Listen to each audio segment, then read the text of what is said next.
been around since the late 90s.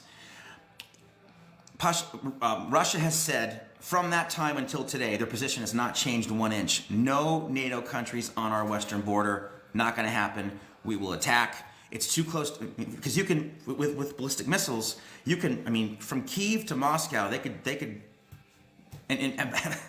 send missiles and hit in Moscow. So I understand from a strategic standpoint why Russia does not want to have a NATO country on its western border.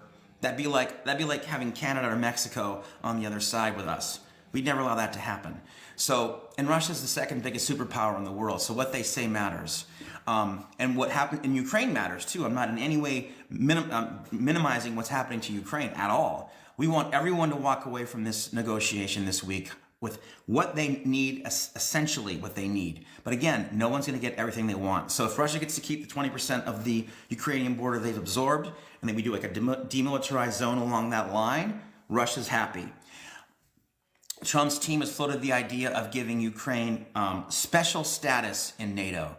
Special status would allow Ukraine to be a part of NATO. They'd be there for the general meetings, but Ukraine would not be a part of the councils that are the specific councils that decide policy. So Qatar in the Middle East. Qatar has Qatar has special NATO status right now, which means they're in NATO, but they're not a NATO member.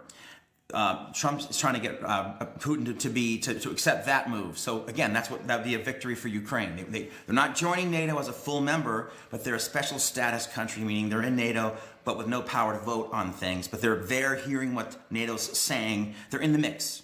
So again, no one country gets everything they want, including us, including your Western